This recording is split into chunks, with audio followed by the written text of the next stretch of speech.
Holla, what's up? Up, Anthony Hamilton, my celebrity life. GeHolla. Shout out to Ge Holla, reaching 1 million listeners on his podcast, My Celebrity Life, resetting the bar. What's up, G Holla? This your boy Genuine. Shout out to you. Y'all, this Master P, and shout out to Ge Holla of My Celebrity Life, the show. Ge Holla, check this. I know we didn't get to speak at the spot that we was at together, but look, man, keep going, keep doing your thing. Ge Holla, I hope you're doing well.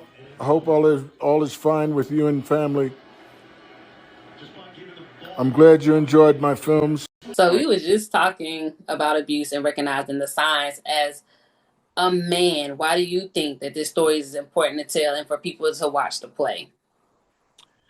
I think it's important for people to watch this production because to experience this production is because there have been men who have been suffering in silence for too long. And there are people in general who are suffering under abuse, whether it be mental or physical.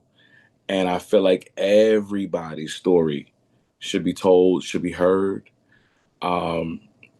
It's a part of a specific injustice that has been in the shadows for far too long.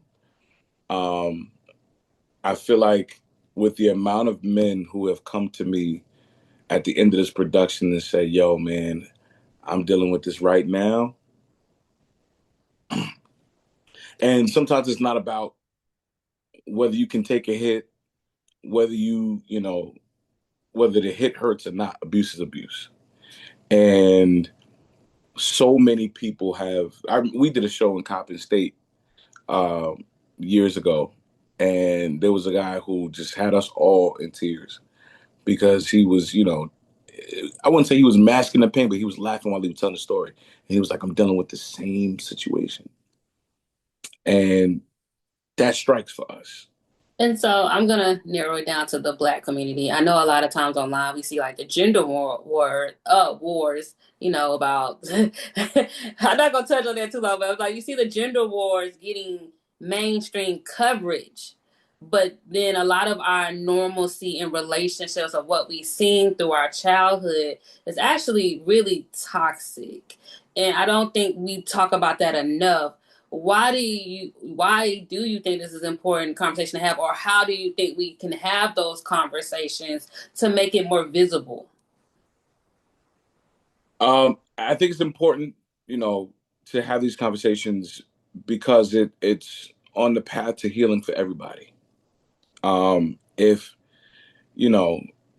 I went through my life without wanting to edify or without wanting to grow, without wanting to heal from whatever, or even looking and saying that I was the perfect person growing up and I did no wrong, or some of the reasons or some of the actions that I do today weren't because of things that I experienced in the past.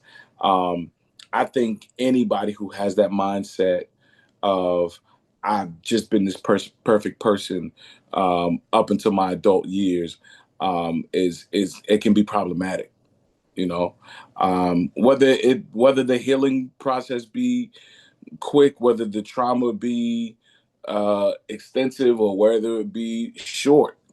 I think there's always something that we can learn and heal from. And I think the conversation starts with everybody as individuals, like not as women, not as men, not as Black people. I know you specify it, but I think we all as individuals can say, am I okay? And something hasn't been off, or something's been off for a little minute. And I want to be the best me. Sometimes people say, go to therapy. They're like, there's nothing wrong with me. You might tap into something. It's good to have your feelings not readjusted, but It's almost like a blueprint, you know. Let people know where your faults at, where you can fix, where you can grow. So, I did specify, but I know a lot of people are going through trauma, but I specify particularly because of a lot of times when you hear about the healing journey, you do hear of Black women, and you hear a lot of women saying now, even with dating, we are the first generation, as in millennials, who are now dating for character as opposed to protection and providing. And so when you say healing, we have those buzzwords due to social media now, like, oh, you're a narcissist, all those different buzzwords. But how, or your opinion, if possible, do you get people to recognize that they do need to heal? Because there are little versions of all of us that wanted something or needed something that we didn't get. I think one way is to find one way to get people to even recognize these things about themselves is let's work on our approach. Let's work on how we give these messages. Some people just want to give these messages just because they see something, or they want to be knowledgeable about something, or they want to you want to put somebody on the spot about whatever it is that they're dealing with and what places you see that they could possibly grow. But do you really want them to grow, or do you want them to just recognize that they have an issue? Do you want people to heal from what they have, or do you just want them to know that they got problems? We don't, I think a lot of times we don't approach enough with love, enough with consideration, and like real love, like unconditional love, right? We don't approach situations with the like a sense of longevity, like, oh, I'm gonna tell you this and I'm gonna tell you about yourself, and that's just that. You ever had Yeah. somebody just tell you, yeah, I'm gonna tell you about yourself, and then there's no, I told you about yourself, but I can help you, or I know somebody who can help you. There's always the stepping on somebody constantly, or the breaking of somebody. I don't think you have uh, to break a box to fix the creek. And for some people, that's how their parents might have did it, and it was under an authoritarian, like, you gonna act right because I said to act right. You want me to give you something to cry about? That right there. And I don't think that we should do that to ourselves as grown individuals. So I have one more question because I have to go in a minute. I I'm, really wanted to engage more, but I gotta go. I'm on a I'm tight sorry. schedule. I'm long-winded. With Men of the House, what is one of the biggest takeaways that you think people should pay attention to that was important to you during your involvement with the play? One of the most important takeaways. Um, mm, One of the most important takeaways I had um, was that nobody's perfect, but love is. Yeah. Nobody's perfect, but love is. Love is perfect. I saw your eyes light up with that one. I was like, you felt that. Yeah. Because even looking at each individual in the play, right? Looking at each individual, they all have, there's always something to laugh about, or something that isn't always quite right, but the message, even certain grace, and when I say grace, if you when you watch the show, you'll see what the grace that I'm talking about, even with um you know the message that is given, the turning point in the production. I feel like even with everybody's imperfections and everybody's little whatever, when we all come together and the love for each other that's displayed, that pushes us, to a solution. I think one of the ways is one way is possibly putting yourself in your brother's position, in your brother's shoes. And sometimes we will react different. We will say, man, you got the guys that'll be like, yo, um, man, dog, you're hitting on you. What are you talking about? The abuse? What? Man, if you don't, and also I think another way is becoming more um becoming more edified as an individual, right? I think that I've become more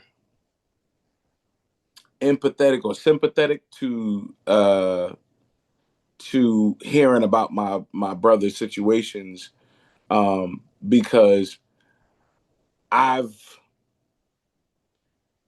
not necessarily experienced what they've gone through, but I've tried to say, okay, how do I want to be treated? How would I like to be? I don't want to be tough all the time. I don't want to be raging all the time. I don't want to be wrathful. I don't want to be vengeful all the time. I just want to be a man. I want to be a man. I mean, I have problems in life, but I don't want to deal with problems.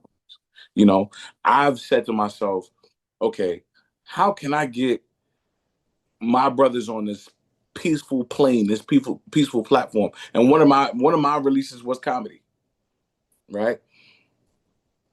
I think that if I can instill, like, okay, I always watch this video. It makes me laugh. I did a video about it before, but it's Michael Jackson. He's doing I think he's doing Earth Song, and he's doing it on stage. And at the end, there's this guy pointing his gun around, and at the end, he just takes the tip of the gun, just points it down like that. I feel like I want to do that for my brothers. Like, yo, the dog, come on. You know, you don't always gotta be a dog. You know what I'm saying? And that has helped, even with how I am with my friends. I feel like, if I see my brother down, I'll be like, yo, what's good? What you dealing with? Or call. Like, I make it uncomfortable almost for my brothers. Like, yo, man, before I get off the phone, I did videos about this. I said, yo, man, I love you, man. Like my brother Quincy, his birthday is coming up. When we talk on the phone and when we text him, I always tell him, I say, yo, I love you, man. He be like, yeah, love is love, man. I'm like, no, no, man. Ain't no love is love. I said I love you. What? You you too much of a man, So it's moments like that when I just feel like we don't have to. You don't have to have your guard down, or you don't have to have your guard up with me. I don't know about any of your other brothers and any other men that you speak with, but with me, you ain't gotta have your guard up. And no matter what, I know that's what I want to do. But the truth is, I just took an L, but tonight I bounced back. It's two different songs. You know what I'm saying? All I do is win, win, win. I understand. In my reality, I just took an L, but tonight I bounced back. See? That's right. And I think my opinion, God, source, creator, conscience, whatever people believe or don't believe in. I think the L's is the lessons for life. It ain't a loss. You got to go through those journeys, those steps, those ups, those downs, so you can build a stronger foundation for yourself in the future. But that's my opinion. I'm just looking for my Bible. Okay. All right, go ahead. No, he was preaching real good, real quick. I was about to look for my word. Okay, you caught me on guard with that one. All right. Touche. That's good. I was about to open up a little scripture. I said, okay. No, that was good. That's real good, man. Being a part of this production, I've experienced some God-specific moments in my life. I would say God-specific because there's, I can go to the store and I have $2 in my pocket and I'll go get whatever $2 costs, and then that's it. That's living, right? Thank God for the provision. But there have been times when I knew it was only God's hand. It was only God's hand that these things happened. And I feel like it was God showing me his consideration, his faithfulness over my life. And my life has literally changed since being in this production. I got discovered. I originally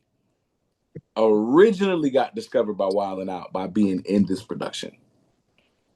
We were doing Atlanta, I want to say about eight years ago. And a couple of the writers came to the show, thanks to Pretty Ricky.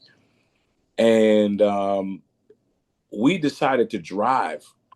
We were going to drive from Atlanta back to New York and New Jersey. And we were an hour away we were an hour outside of Atlanta. And I woke up. Something just woke me up. And Dre, the producer, was on the phone. He was like, yo, Chris, you got to go back. I said, why? What happened? He said, Wild 'N Out producers want to see you right now. I had to take an Uber. I took 100. My Uber was exactly like 99.86.